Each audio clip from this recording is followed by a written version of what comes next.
যে কোনো সময় আপনি আপনার বাড়িতেই বিয়ে বাড়ির মতন বোঁদে তৈরি করে নিতে পারবেন খুব সহজেই। জাস্ট কয়েকটি জিনিস লাগবে, সেগুলো দেখে নিতে হবে। একবার দেখে নিলে আপনি এই রেসিপি বাড়িতে বসেই তৈরি করে নিতে পারবেন। হ্যালো বন্ধুরা, আশা করি সকলেই ভালো আছেন। আজকে রেসিপি বোঁদে তৈরি বিয়েবাড়ির মতো। তো বন্ধুরা, এখানে আমরা বেসন নিয়ে নিয়েছি। আমরা মিনিমাম এখানেই বেসন নিয়েছি 1 থেকে 1.5 কিলো। এখানে আমরা আজকে বেসন নিয়েছি 1.5 কিলো। 1.5 কিলোর জন্যে আমরা মিনিমাম 4 থেকে 5 কিলো চিনির শিরা বা রস বানিয়ে নিয়েছি। তো এবার আমরা বেসনটা ভালোভাবে এখানটায় গুলে নেব বা পাকিয়ে নেব। এই বেসনের পুর তৈরি করার জন্যে অল্প অল্প করে পানি মেশাতে হবে, আর ঠিক এভাবে হাত দিয়ে ভালোভাবে মেখে নিতে হবে। তো অল্প অল্প করে পানি মেশানোর পরে সর্বশেষ এটা পরিমাণ মতো একটু লবণ এর সঙ্গে কিন্তু অ্যাড করতে হবে অবশ্যই। প্রথমেই কিন্তু বেশি পানি এর সঙ্গে অ্যাড করলে এই বেসনটি ভালোভাবে পুর তৈরি হবে না বা রেডি হবে না। তো ঠিক এরকম পর্যায়ে আসলে তারপর আবারও আর মিনিমাম বেসনটা আপনাদের বলে রাখি মিনিমাম 20 মিনিট ভালোভাবে ফেটে নিতে হবে। তো এইভাবে অল্প অল্প করে পানি এর সঙ্গে মিশিয়ে ফেটে নিতে হবে। তারপর পরিমাণ মতন পানি এর সঙ্গে আমরা অ্যাড করব। তো বন্ধুরা, আমার চ্যানেল নতুন হয়ে থাকলে অবশ্যই চ্যানেলটি সাবস্ক্রাইব করে সঙ্গে থাকবেন নতুন নতুন ভিডিও পাওয়ার জন্য।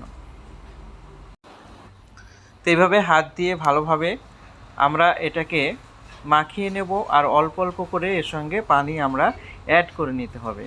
তো বন্ধুরা, এটা বোঁদে তৈরি করার আসল একমাত্র জিনিসই হচ্ছে এই বেসন ভালোভাবে ফেটে নিতে হবে বা পেকিয়ে নিতে হবে, নয়তো এটা কিন্তু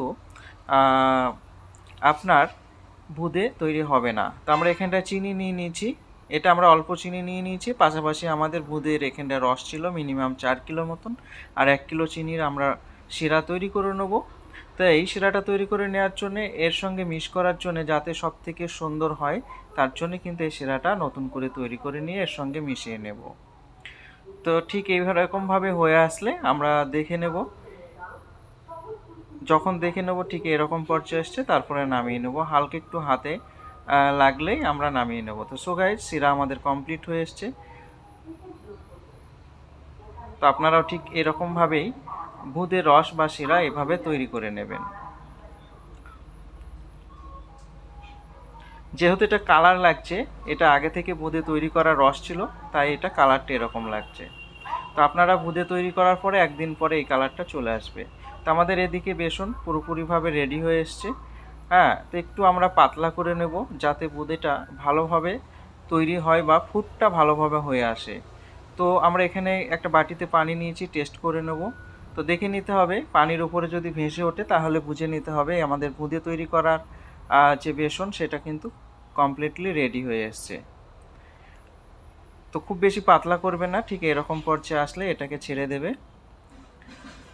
এরপর পাশাপাশি আমরা কড়াইতে আমরা সাদা রিফাইন তেল নিয়ে নিয়েছি। সাদা তেলেই সব থেকে বেটার হবে, তাই সাদা তেল ব্যবহার করবেন।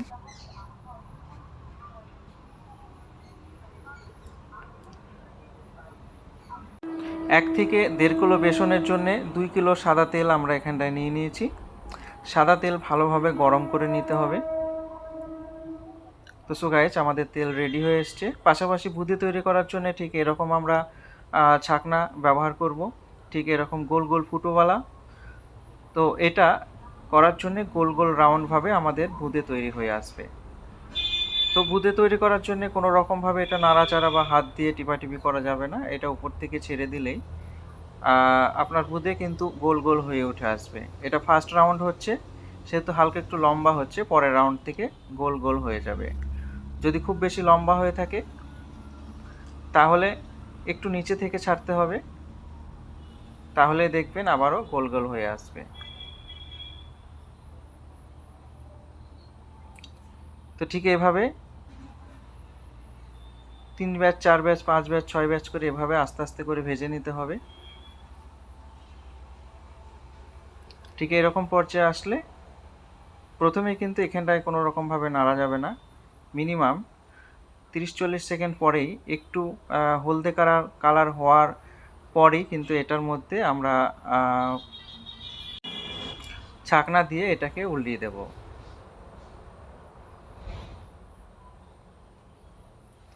এবার আমরা আস্তে আস্তে এটাকে নেড়ে চেড়ে নেব।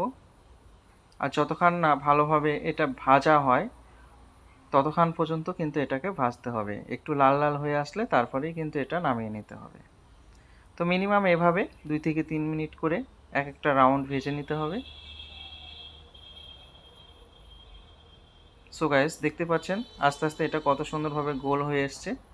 আপনারাও ঠিক এভাবে বাড়িতে তৈরি করে নেন, কোনো সমস্যা হবে না। 1-2 বার একটু লম্বা হলেও পরের বার কিন্তু রাউন্ড হয়ে যাবে। তো ফাইনালি এটা কমপ্লিট হয়ে এসছে। এটা আমরা তুলে নেব ছাকনা দিয়ে। ভালোভাবে তেল ঝরিয়ে আমরা এটাকে তুলে নেব। তো সো গাইস, দেখতে পাচ্ছেন তারপরে আমরা যে শিরা বা রস তৈরি করেছি তার মধ্যে এটাকে ছেড়ে দিয়ে একটু ডুবিয়ে দেব।